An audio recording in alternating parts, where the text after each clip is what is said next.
What's up, guys? Welcome back to ThreeFlowing. Today is a special episode. We've got the mayor of Tyrone, Georgia, right here, and we have usually our. Yeah, this is Dan Cook. Glad to be with you guys. Hey, I'm Lane. Nice to see you guys again. But yeah, I guess we're just gonna jump into where were you born? Where were you raised? Yeah. I know you. I've always known you as the mayor of Tyrone, my whole life almost. Yeah. But So I figure I've probably known Carson for about almost 20 years, yeah. somewhere in that ballpark. And I have my youngest son is his age, and I have the pleasure of being the mayor of Tyrone. And so I grew up in northern Clayton County, and we moved to Fayette County in 1986 when I was about 15, 16 years old. And been here ever since, except for 1 year in California, 1 year working in Washington, D.C. on Capitol Hill. And so been fortunate to raise my children here, wonderful place. And so I think Carson and I actually share some health challenges that we've had in our lives. Yes. That have, quite frankly, have made us better men. Mm-hmm. And so we've bonded over that from time to time. And so I'm happy to be here and just chat with you all, and maybe some others can be touched by that. Right. He's referring to, if y'all saw my episode where I talked about my epilepsy, Mr. Dial, too, has it. And I think at one point we took one of the same medicines, Trileptal. Yes, we did. Yeah. I remember that. But I'm still on it. You're still on it? Yeah. I am too, man. But, when did that first start affecting your life? My first seizure was when I was 15 years old, and I was in history class in high school. And I remember I had a basketball game that night. I was most worried because I had a basketball game and I was going to have to miss it. But that was my first seizure. And so that would have been 1985, I guess, or 84. And so went to the hospital, and they, of course, told my parents, he'll never play sports, he'll never drive, he'll never, that was kind of, at that point in time, it was this drastic diagnosis. Yeah. And, well, of course, none of that was true. I continued to play sports. I have driven the rest of my life outside of the times after I've had seizures. 6 months. That's right. And it's a very long It's a long months. 6 months. Yeah. And, but yeah, I've had epilepsy all that time. I went about 12 years without a seizure as an adult. Awesome. There were several years when I first got it where it was, it was regular. So it was, but once my body stopped developing, growing, then the medication could adjust, and I'd go long periods of time without it. Gotcha. What age was that when you? 15 years old. Or when the your body kind of started to yeah. So I wanted to go somewhere off to college, and I just couldn't because I was not adjusted yet. But it was really about probably 23, 24 when I stopped. Okay. For example, I mentioned earlier that I went to Washington, D.C. and worked up there, and I was 26 when I went there, and I wasn't having any problems then. So, What were you doing up in D.C.? I worked for a congressman, worked on Capitol Hill. Wow. And we there. I don't know if you all remember, there was something called the Contract with America, and it was when Newt Gingrich became Speaker of the House. And they said it was the first time that the Republicans had taken over the House. Mm-hmm. And they said when we get in there, it was their pledge during campaign time. Their pledge was, we're going to do these, we're going to pass these legislative matters.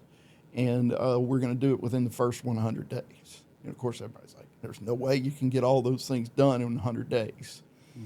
Well, those first 100 days were my first 100 days on Capitol Hill, and you talk about drinking from a fire hose. It was 11 o'clock every night, just working hard. But it was an experience that I wouldn't replace for anything. Fantastic experience. Yeah. Awesome. So that was your first introduction to politics?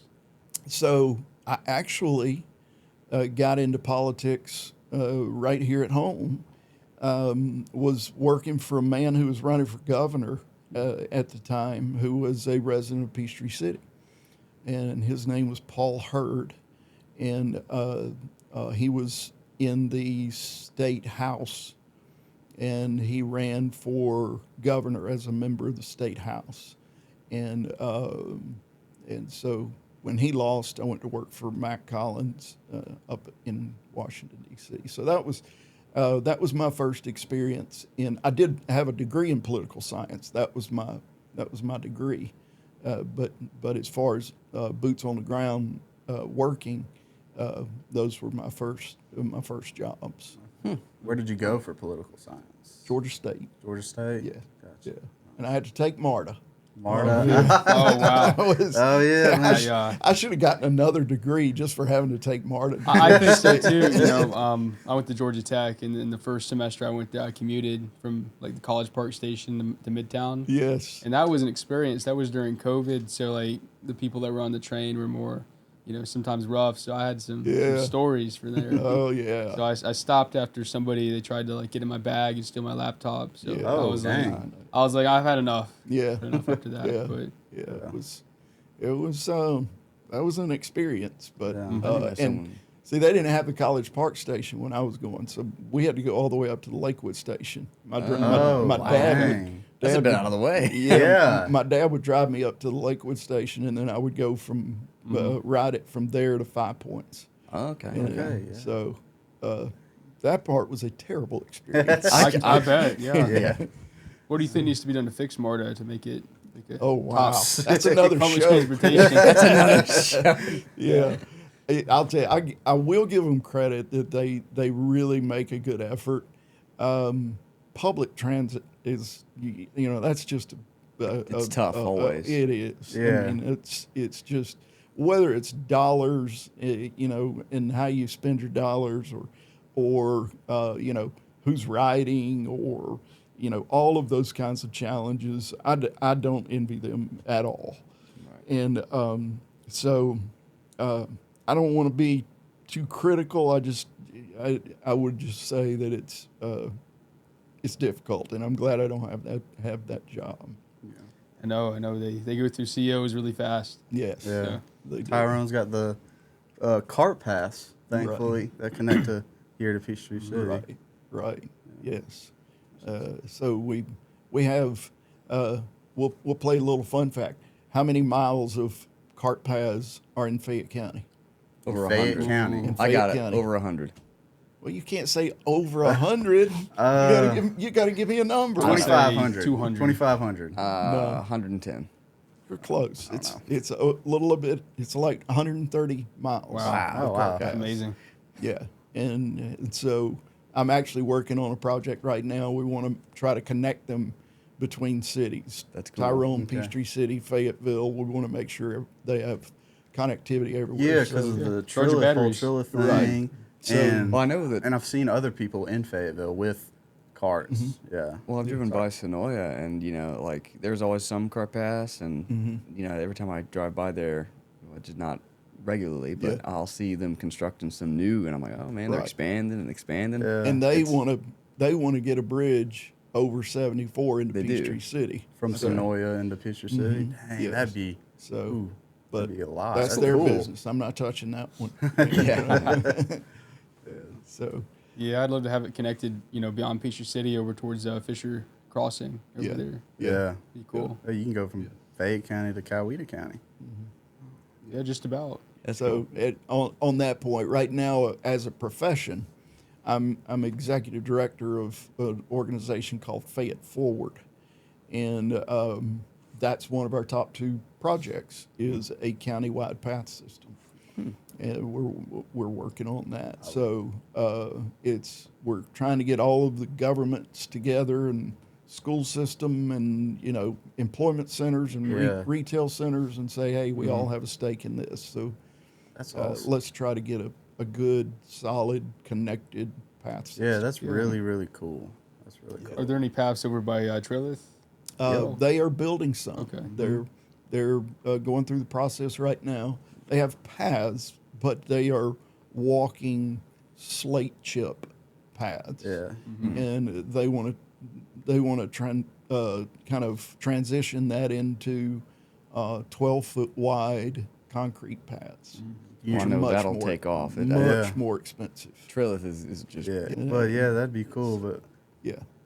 That's exactly what we want to do is give everybody that opportunity. have you had to work with Dan or speak to Dan Cathy at all? Yeah, he's sent me a text this morning wanting me to show a video at a trip I'm about to come to, and so he is a really good man, and he is one of the more active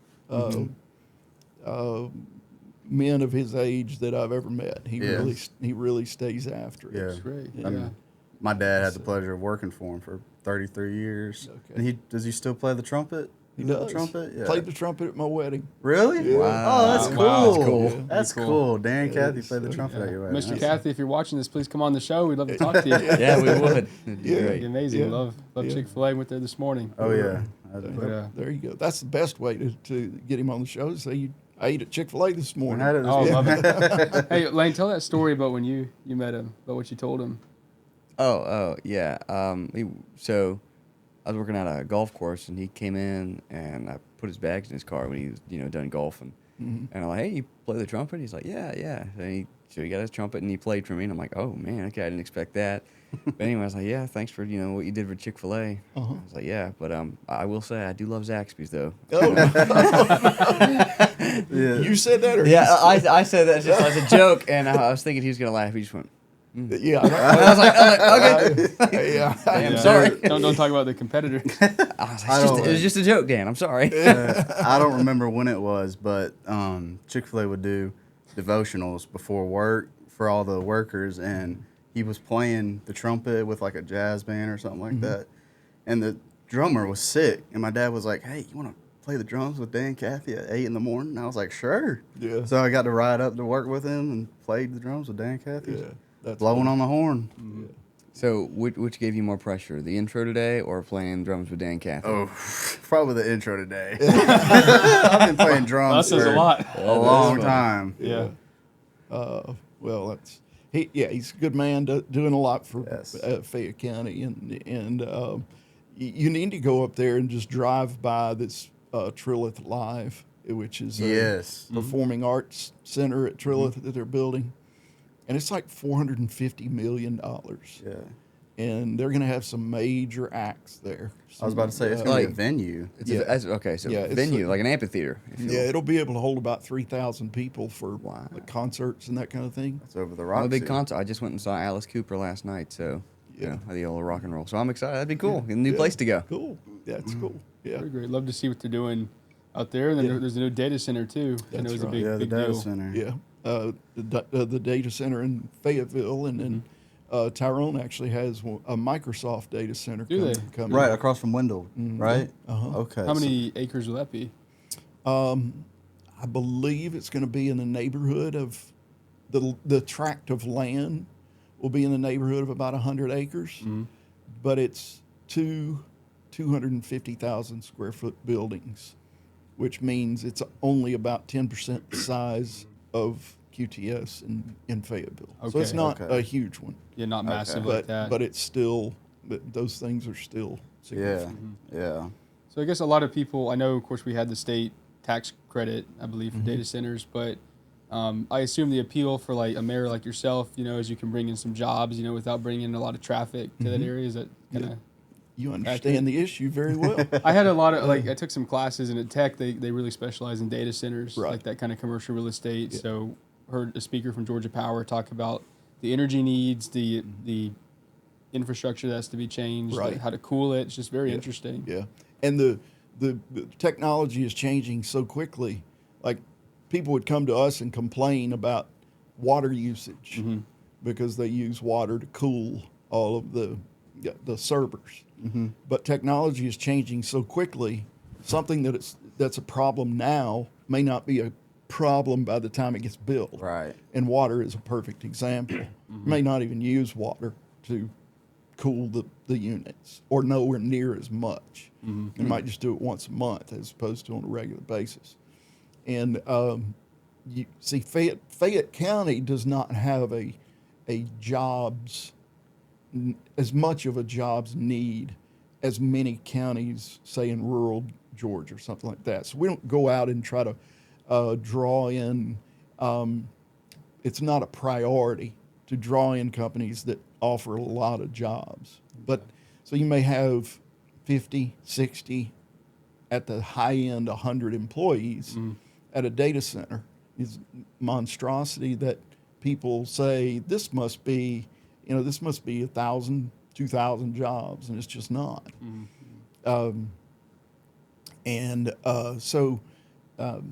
But it doesn't have that impact of traffic. So your residents don't have to worry about the fact that they're going to be hundreds of cars coming in and out every day. Yeah.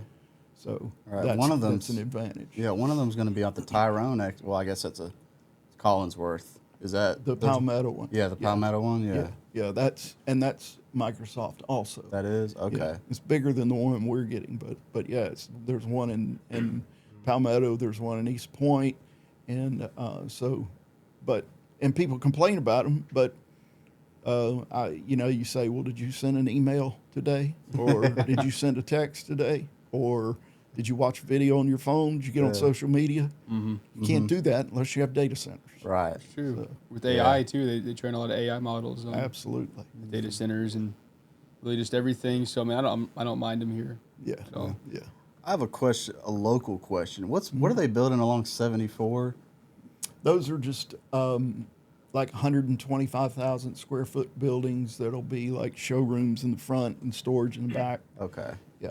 Cool. So like maybe a flooring company might Okay. have showrooms where you go and choose your particular what you want, your product, and then in the back they'll have some storage. Could be that, or it could be a set building facility for a film studio. It could be any kind of different uses. Okay. Cool. So I guess maybe taking a step back, like I was curious, what inspires you to run for mayor, Tyrone? Well, so I was always fascinated with politics, going as far back as I can remember. My parents say I named a stuffed animal after one of the people that was running for office. When I was just probably 4 years old, and then I majored in political science in college, and then when I had kids, I realized I need to make use of this experience that I've had and this knowledge that I've gained to try to make my town better, or to keep it the way it is, whatever needed to be done. And so I ran for council, and I served for 4 years, and then the mayor was leaving, and some people got together and asked me if I would run for mayor, so I did. Ran for mayor first in 2011, so I've been in for 14 years. What was the campaign process like? I described it to somebody recently who's running for U.S. Senate. I said, would you agree with me that it's the loneliest and most rewarding time of your life? And he said, you are exactly right, because people who you thought were your friends are not really your friends. Yep. And people you didn't realize were your friends are dear friends. And it's grueling, but it is very rewarding. And if you just keep things in perspective, it's a great experience. Yeah, you really figure out who's with you in those moments. Right. That's right. Yeah. Yeah. So how long have you been in politics, all told? Because you said you started on Capitol Hill. I worked for Paul Hurd in '94. Wow, that's in 95. Okay, wow. Yeah. So, and then 30. I went to D.C. in '95. All of '95, I was up there. 30, So, 31 years? Yeah. Wow. So You're a hardened veteran. That's a long Long time. time. If my math is correct. You might not be able to tell it from the front, but I got a huge bald spot right here. I'm losing all my hair. Yeah, it's a long tenure as mayor too. You said Yeah. 14 years. 14 right now. So Wow. my fourth term. Wow. Yeah. Is there a cap on that in Georgia? Term limit? Well, it's by each city or City. municipality, and we don't have term limits Okay. in Tyrone. So Gotcha. some do, some don't. Cool. The ruler. No, I'm joking. That's right. Yeah, the king of That's Tyrone. right. Yeah. Well, as long as they'll have me, I just say when I left town, I was mayor. They haven't gotten rid of me yet. Yeah. Oh, That's cool. It's always. I mean, I've enjoyed my whole life in Tyrone, and Good. yeah. Well, thank you. Thank Yeah. you. I know the- appreciate And I know that. we're outside of city limits now, but we still tell people we live in Tyrone. There you go. I know we're the Peachtree City. They're having their campaign kind of kick up. So Yeah. I'm wondering what that'll all That's, entail. that's a City. nasty one. Yeah. That's a nasty one. for sure. It's that's the type of campaign that you just don't want to be a part of. It's just it just gets too personal, and especially on the local level, it's not worth it. It's not worth it to be that personal. I'm just the outside looking in, and I can already see. I'm like, man, that just looks tough. Yeah. Grueling. And local politics is not as partisan as your state and federal offices. Right. And that actually turned out to be a good thing. Now, I was chairman of the Fayette County Republican Party in 1999. And so I was very partisan. But then at getting elected council and mayor, I've realized almost nothing that I have ever done that is partisan or that I even believe from a partisan standpoint. Like, I don't even like to call myself one party or the other now. I call myself a conservative. I'm not. Yeah. And More moderate. it's just not, it's not pertinent to local,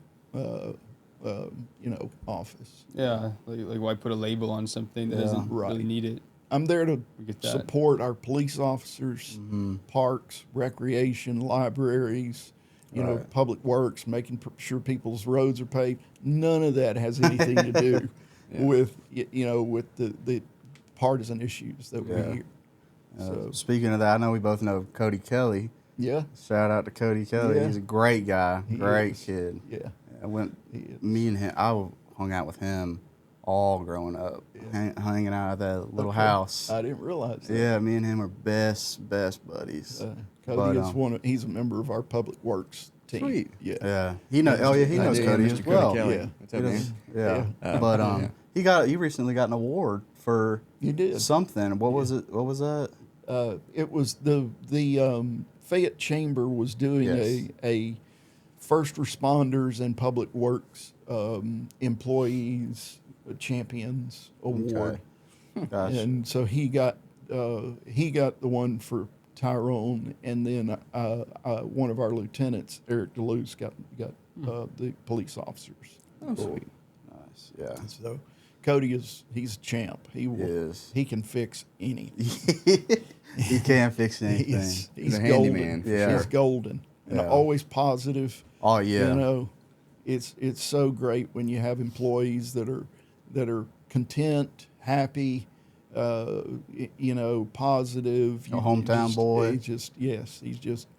He's gold. So shout out Cody, you're a good guy. Yes. He's a cool Make dude. sure you see Now, this. Yeah, y'all make sure you watch it. I gotta Absolutely. make sure that you can send the video to him, but he ain't gonna tap on it.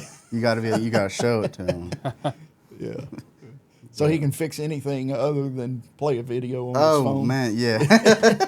Cody can fix. He's built.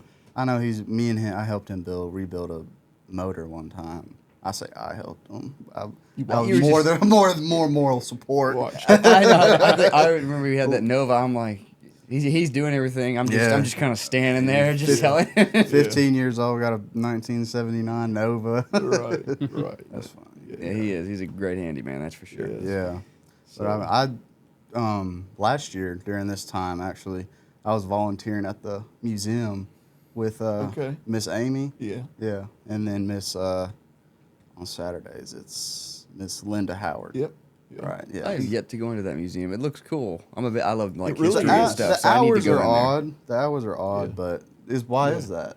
Just probably because it's just all volunteers. Yeah, it is all. Yeah. Yeah, well, I'd like to go in one time. So. It's there's some cool stuff in there. Yeah, Really. there is. Really cool Yep. stuff. Yep. I'll give you a tour. Check it out. All right, yeah, I'll take you up on that. Good. Yeah. Yeah. So what do you love about Tyrone? Oh man, I've always just loved the fact that we have the ability to access everything we need. It's close enough to what we need, but it's quiet enough to be, kind of a bedroom community. I love that we are a diverse community, and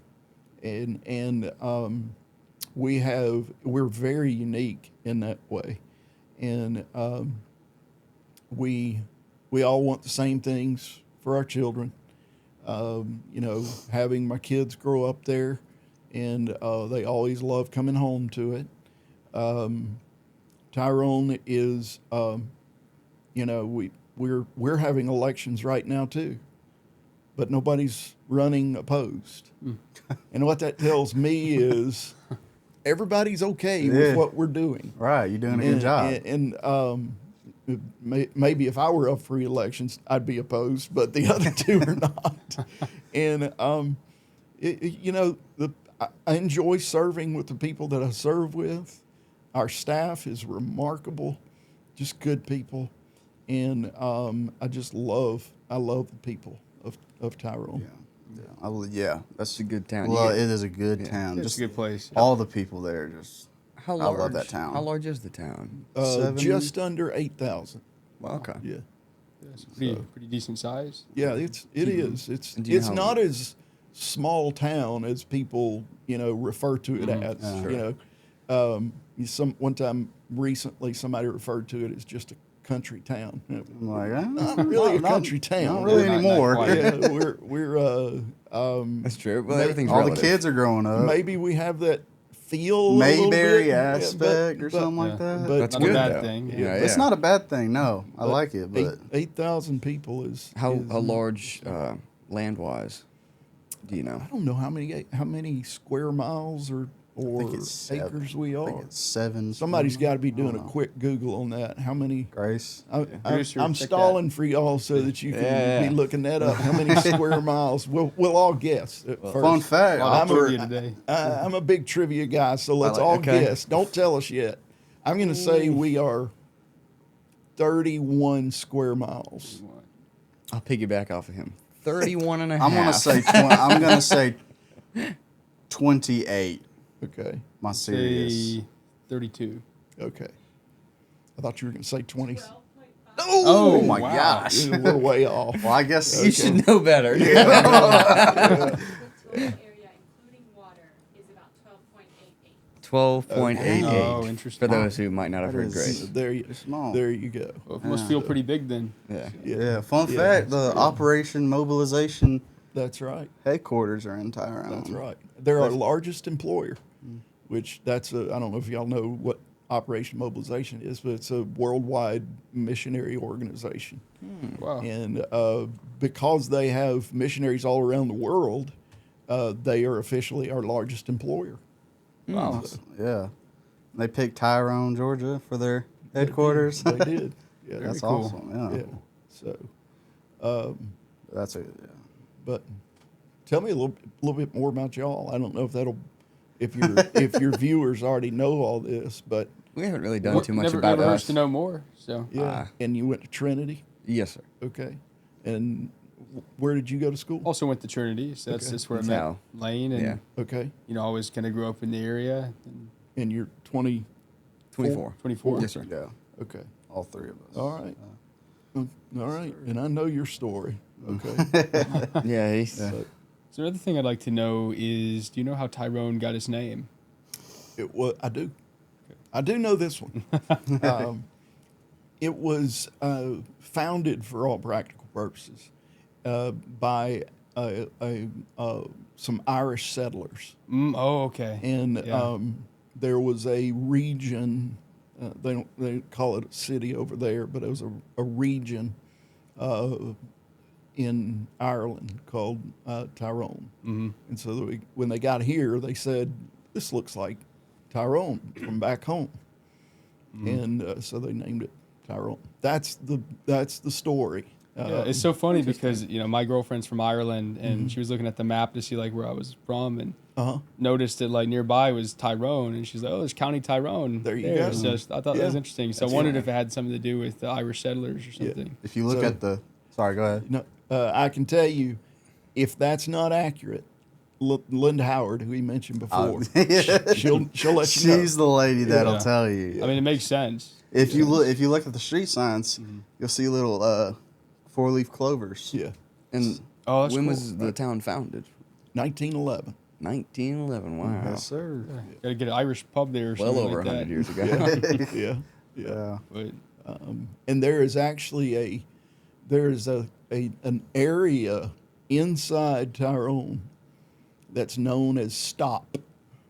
stop. The name of it is Yep. Stop, and it's because that was where the postman would stop, and it's right there near Hanley Park, and so if you may even be able to see it on a map or something. I don't know. On some of the older maps we have in the museum, there's also Fife. Yeah. That was up towards Fairburn, if you're going that way, I think.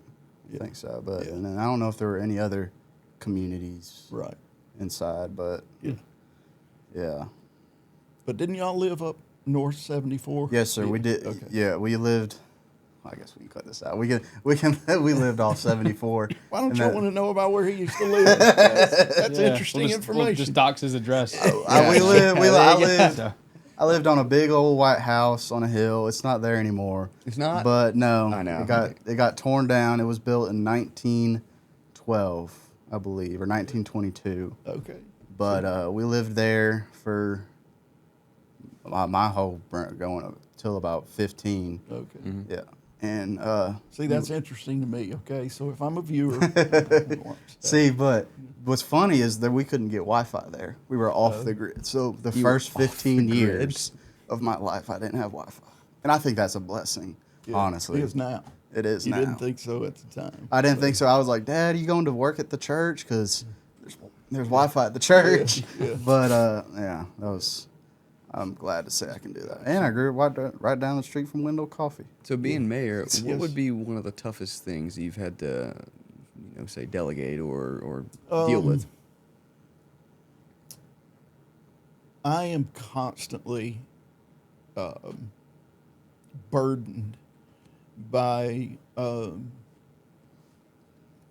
I'm probably a little bit too paranoid or burdened about it, and I need to just let it grow and exist organically. But I'm constantly burdened by making sure that we have racial unity. We're, as I mentioned earlier, a diverse town, and my nature is I want everybody to get along, and sometimes I try to push that too hard, like I try to force it. Some people are just not going to get along, and that's because they're ignorant.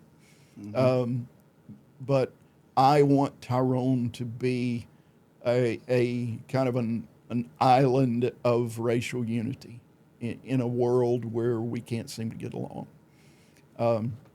And so I don't know if that's, I guess I'd call that the most challenging or not necessarily difficult, because some people are just idiots. Some people are just ignorant. And Ignorance is bliss. yes. And we just,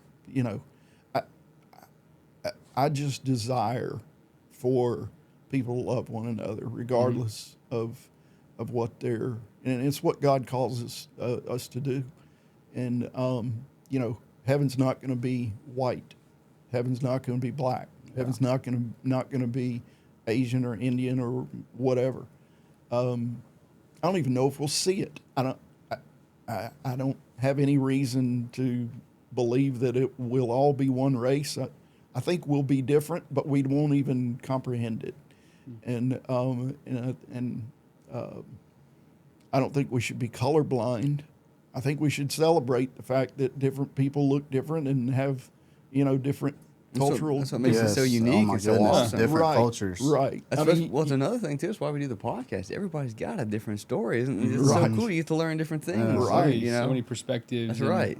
I've always, like growing up in Georgia, it's so diverse, Yeah. And then you travel to other parts of the country and you realize it's not as diverse other Yeah. places as it is here. So Yes, you're right. I think You're in a lot right. of ways it's a helpful thing. Yeah. People to understand and celebrate all the cultures too. Like if you go to Atlanta, there's so many cultures represented there. Yeah. Yeah. I would say you're doing a good job at that. I mean, Well, I appreciate it. I love the whole. I'm Tyrone's just not an from awesome Tyrone, but I town. drive through it. It looks great. Tyrone's just an awesome town. Thank you. Mm-hmm. But I love Chapultepec eating there. But Yeah.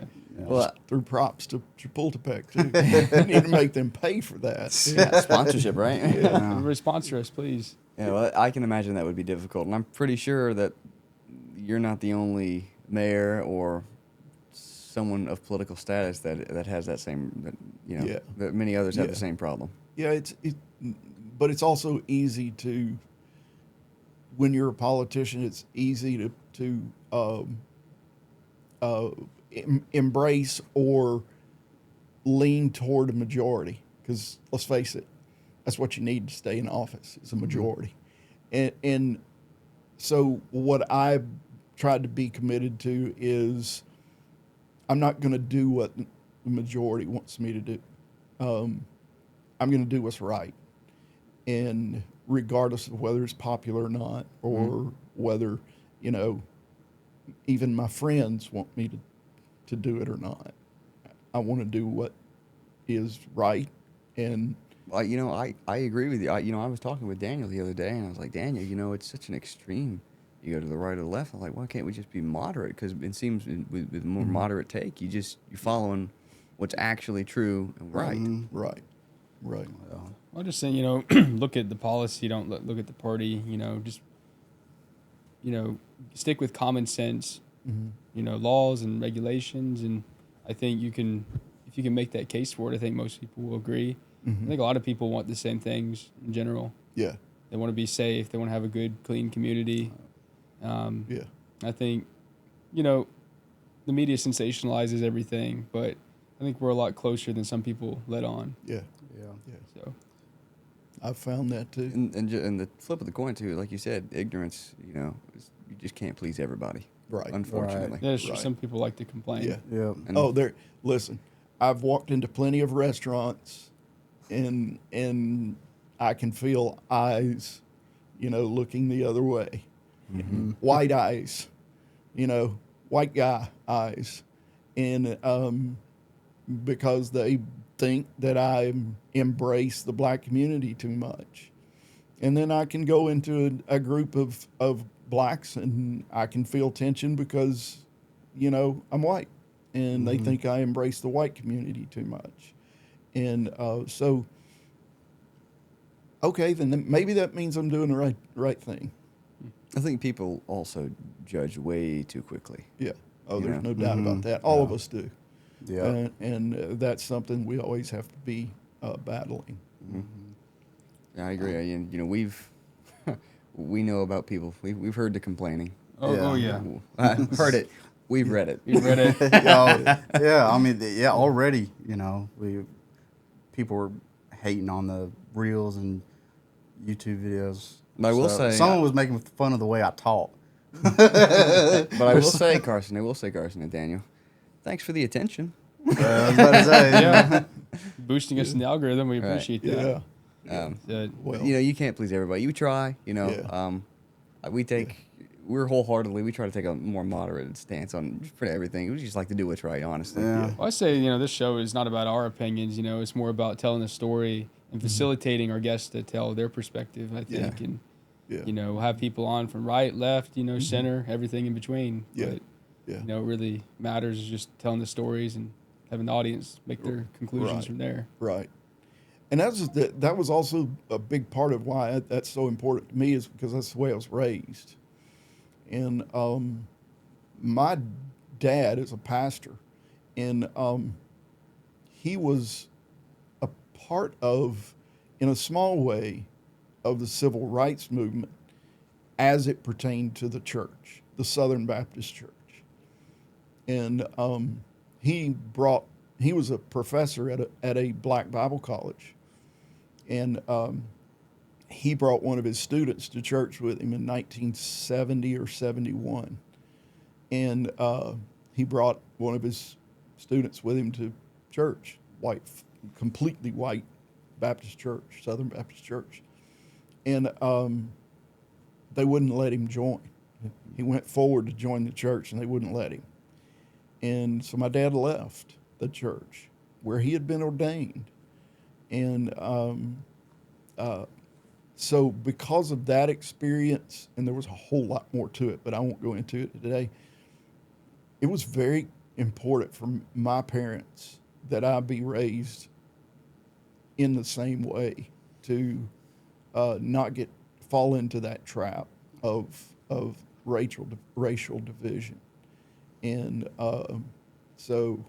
and I think God put me in a town like Tyrone for that reason.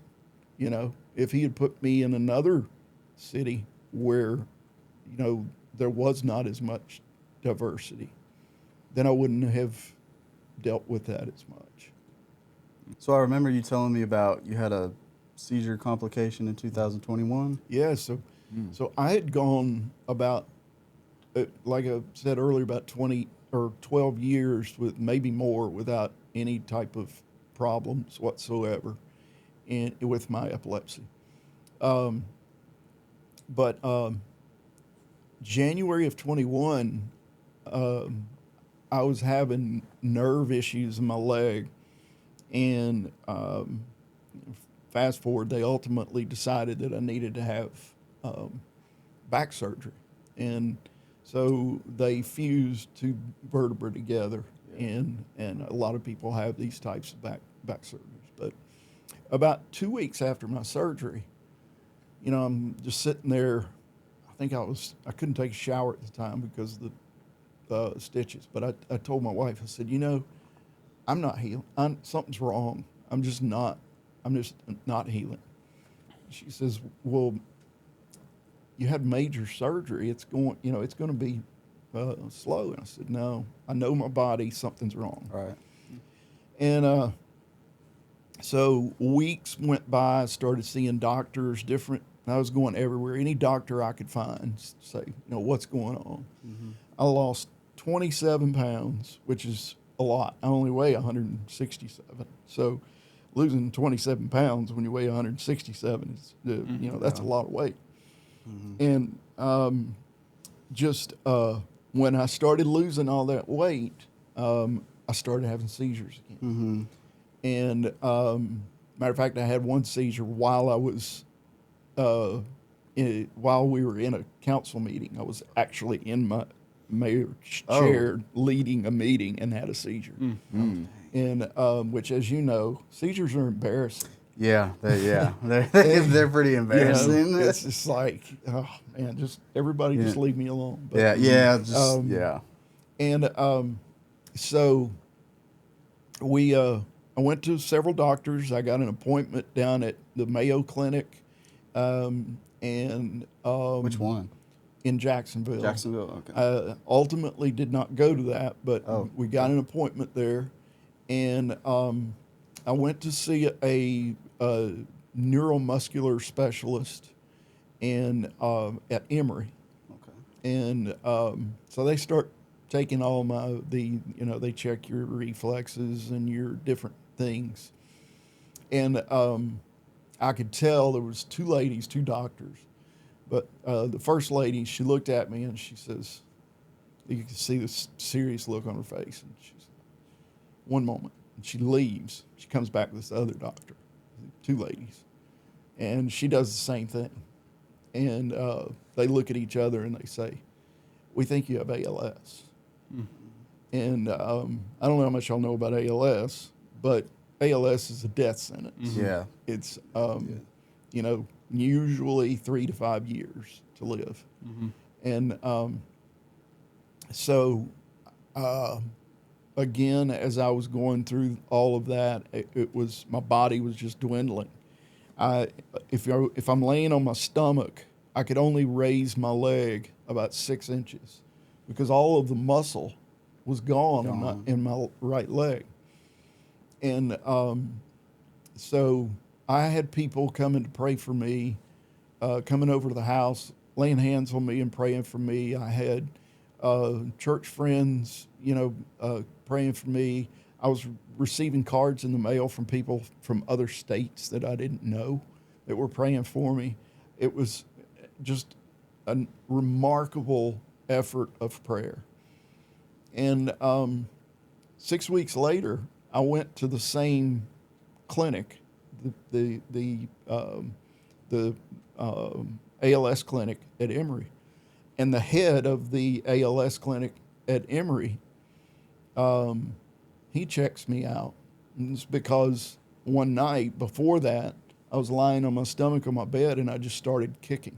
And I was like, honey, look at this. She's going, what happened? Mm-hmm. I said, I don't know. So we got this appointment with this ALS clinic, went back, and the doctor says, and he's this revered, you know, expert. Everybody talks about how great he is. Yeah. And he checks me out and he says, you don't have ALS. He says, who told you you had ALS? Well, those other two doctors were in the room. And they're just going, you know. Oh, my goodness. And I said, in their defense, you know, Dr. Glass, I said,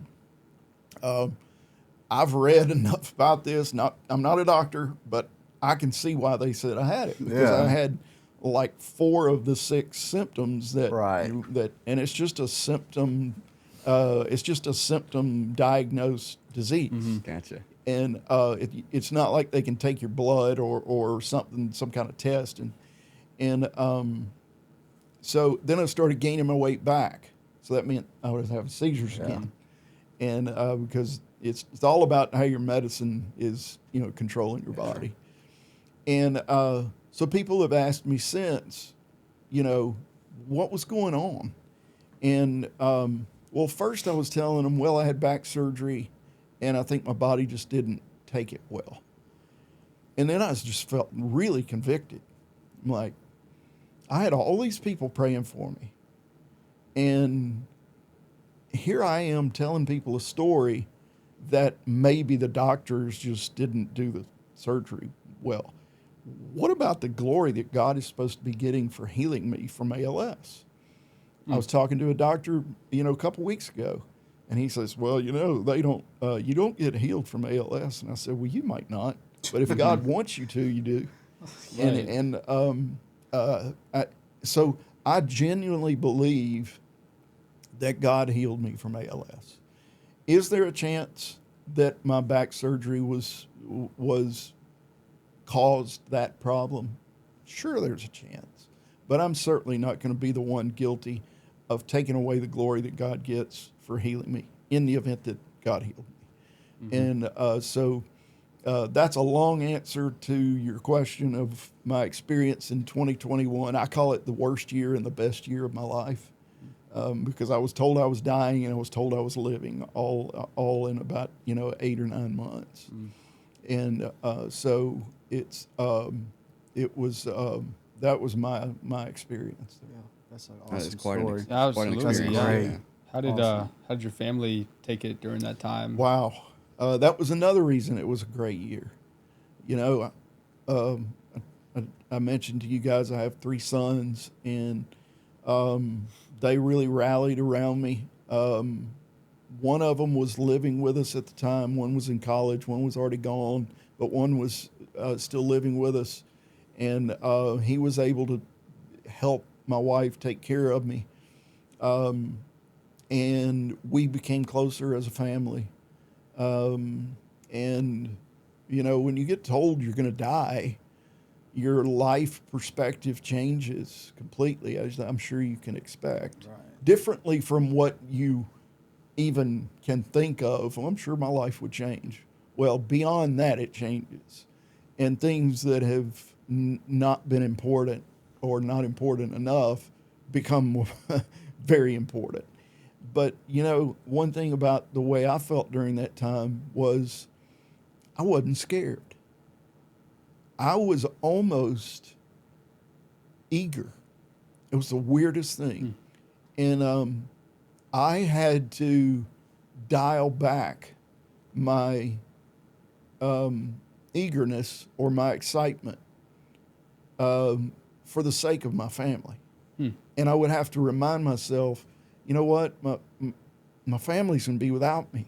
So I can't be going around excited that I get to go be with Jesus, and when they have to be, you know, without their father or their husband. Yeah. And so it was some kind of year. There's no doubt about it. No. And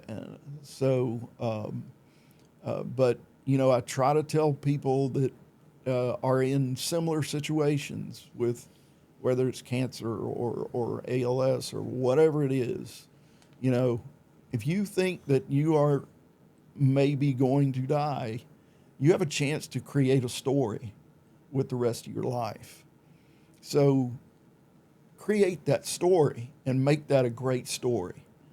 And when you're literally on your deathbed, you are able to say, these last few months or last few years or whatever it is, you know, it's been a remarkable story, and I could write a book about it. Yeah. Don't let it be wasted. And we really should live all of our lives that way. Right, we should. Whether we're all dying, right? That's true. It's just a matter of when. Yeah. So why aren't we all creating that story? I look back on some of the stuff that I've done, like, you know, that's kind of cool. Yeah. I look back like, you know, I am proud. I could say I did that. Yeah. Right. And whatnot. Right. And the things that I, you know, fail at, I'm like, well, you know, have I gotten better at it? And I can thankfully say, yeah, I actually have gotten better about it. Exactly. Yes. And are we making ourselves better people? Are we growing closer to God? Yeah. Are we serving Him better? Right. Are we making Him proud? Will, you know, at our funeral, I don't mean to be morbid, but I'm being real. At our funerals, what are people going to say about us? Right. And you know, are we living our lives in a productive manner? Yeah. Productive for His kingdom. And so that's kind of become my testimony. You know, as a preacher's kid, I had that my testimony was, well, I was saved when I was 5, or I was saved when I was 6, or whatever, and I didn't really have that you know, dynamic story to tell. And so my personal testimony began when I was 52 or 53 years old, and so now I encourage everybody to create their story. So. That is a great story. That's another good reason why we like to have guests on. They can Yeah, at least I know, have a it's little so piece of that. That's inspirational. great. I mean, I know Extremely, yeah. just having that perspective on life, you know, where you can take maybe a situation that is scary, where you think you're going to die, then say, well, what do you do? What do you do with the rest of the time you have? And I think not being afraid and just kind of meeting the moment with, you know, what kind of legacy can I leave behind? Right. I think that's a really great way to look at it. Yeah. You know, because like we're not promised tomorrow, and I know for me it's like after, you know, I lose like a loved one or something bad happens, you know, we have a different perspective for a while, you know, and I wish that, you know, as a society, as a people, that we could always just be focused on the future. Like, Right. You know, like what are we building? What do we want to be remembered for? That's right. And I can kind of get, you know, getting excited. You're going to spend every day with Jesus. You know, I get that. Yeah. But it really is. It really is cool. I can promise you when you Yeah. when you find out that it's closer than you thought it was, It's like, yes, this is going to be Right. cool. Get all the questions It's a way to answered. look at it. That's Oh, for it sure. is. It Yeah. was. Yeah. It was a weird feeling. Mm-hmm. And I don't know that I've had other people tell me the same thing, but that was just my experience. It was like, I'll try and take that to heart. Like, I'll try Yeah. to have that outlook Yeah. on it. It's You good know? you've had comfort about it too. It's really good. Yeah. yeah, it was weird, and I'm grateful that I didn't one day when I found out, I didn't say, okay, this is how I'm going to handle this. That's how it happened. Yeah. Matter of fact, when the doctor told me you don't have ALS, he had to tell me twice because of the way I reacted. He said, "You don't have ALS," and I didn't say, "Oh, thank God." That was not my reaction. Maybe it should have been for him. I don't know.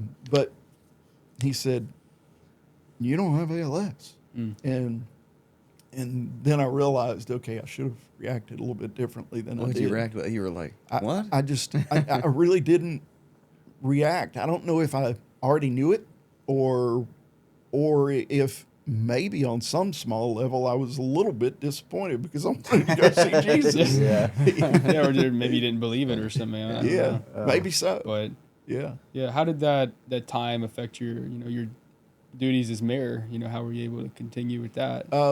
People were gracious. That it was not like I was a little bit worried that somebody was going to try to take advantage of it and say, well, his health is poor. We really need to replace him or something like that. Nobody did that. I was glad, and I still remember when I found out that I had it. The staff took me in the council chambers and laid hands on me and prayed, and so it was a rich and rewarding experience. So It's great. yeah, Yeah.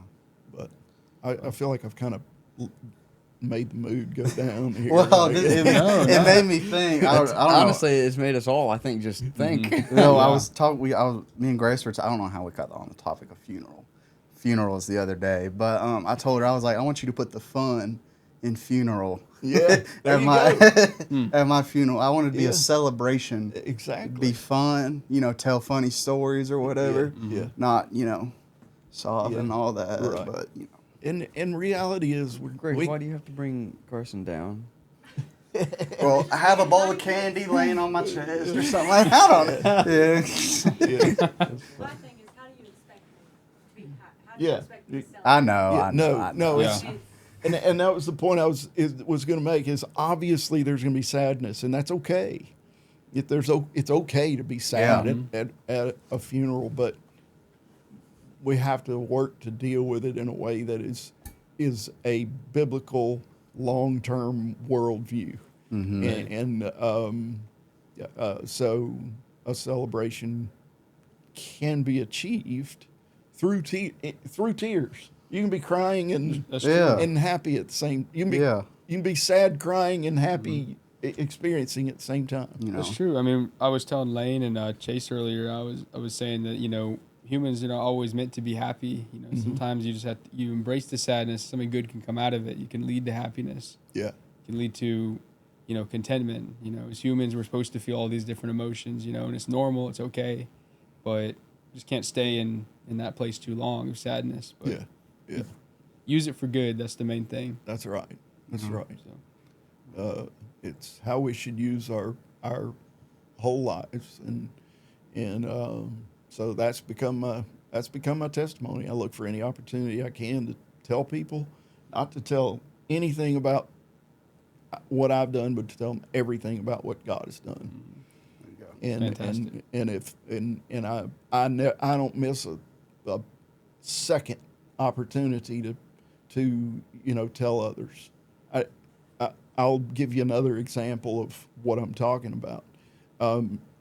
There was a church that held a vigil for Charlie Kirk the other night at our public park, which is a completely legal thing to do That's what a park is for. And also, side note, your park is awesome. I've driven through it many That's- times. yeah. I love it. Well, thank you. Yeah. I mean, I've been to Black Lives Matter Right. rallies there, and I've been to a Charlie Kirk vigil there. So that's what the park is for. But I prayed ahead of time. I said, take Charlie Kirk and set him aside for a moment. Let this bring glory to God, this vigil. Let it, we want to focus on Christ and his work as opposed to Charlie Kirk. Yes, people disagree on what he said or stood for or whatever. That's so temporal, you know. Yeah, you got to rise above. It's that. Yes, I mean, I get why people are mourning and are holding vigils. I understand that. But Christ deserves the glory for everything, and I prayed for that to be the case the other night, and it was achieved. It was about God. It was about our country. Yes, Charlie Kirk was mentioned on multiple occasions, but it was about God, you know, and it was about our nation and our freedom and that kind of thing. And so every situation should be handled that way. We can't miss an opportunity to do that. And they asked me to pray, and I did. I don't think I mentioned Charlie Kirk's name in my prayer. I think I named his family and said, you know, remove those images from their minds, because no wife or child should have that in their heads. But I made it about God, and so did others. So we need to stop paying so much attention to human beings, and we're getting into we're running the risk of deifying humans in our country right now, and I think we need to spend more time glorifying God. Yeah, I think we could. So, you want to talk about your funeral more? No. I haven't been planning my funeral or anything. No. But even though it sounds like that, well, I think we were just leaving. We haven't gotten like Whataburger or something like that, and we was on the way home. So you went to Whataburger, and that led you to talk about your funeral. I think I don't know how that came up. You have a playlist. Oh, that's right. Oh yeah. If like playlists for when you die or whatever. So it's talking about that. Yeah. What does that do with Whataburger? Well, that's what we ate. That's where we ate. Oh, okay. Okay. Yeah, I went to the grand opening of the Whataburger, Fisher's Crossing. Okay. It was number two, and got the goodie bag with all the Oh, cool. free burgers and You were the number 2 customer. number 2, second customer they've ever had. All right. How was it? It was good. I got there about maybe 6:30 in the morning and You waited. get a hamburger? I got a year's worth of hamburgers for free Really? and a hat, worth. a golf ball. Okay. Well, that makes, Oh hat yeah, and a golf ball. It's a golf ball with a Whataburger W. that on makes more sense. No, it was now we're just talking. He got a neon sign. neon sign, a burger. Where, we'll put up where there. is it? We're gonna put it up there. Where? it. Yeah, we are gonna. We gotta bring it in. But Not until they're y'all not. get sponsored by Whataburger. That's Oh, right. yeah. there you go. Yeah. They're out in they need to- Texas. need to sponsor us, but Yeah. Well, they're coming this way, so They are. coming. they should be looking for advertising. I like the cinnamon rolls. Opportunities. They're pretty good cinnamon rolls there. Okay. yeah, but Yeah. well, Merdile, really appreciate having you on today. It's been my pleasure. Yeah. Thank you. It's really great. And, Yeah. A lot of inspiration, good stories. Yeah. Your health is you're doing well. I mean, when was the last time you had a seizure? Mine's not as good Controlled. Yeah. controlled right now. I'm unfortunately not able to drive or work Right. right now. Yeah. But doing this, hanging out with these guys, keep me busy. Try to stay busy. Odd jobs. I know it's unfortunate for him. He has to hang out with us. Yeah, I feel bad for him. Doing odd jobs, helping, stuff like that. And Well, My church, it's been very, very, motivational. yeah. Through that too. Well, you've done a good job of handling it, and I know it's tough. I get it. I've never had it on the level that you have, so I respect you for the way that you've handled it. Thank you. I appreciate that. Yeah, well, thank you again. I know I was very inspired by what I heard today. Learned a lot too. Yeah, Very definitely. interesting. But yeah, and of course, thank you to our audience for watching, and be sure to tune in next time for more stories that'll entertain, educate, and inspire. Absolutely. Thank you guys so Y'all much. have a great one. God bless. God bless.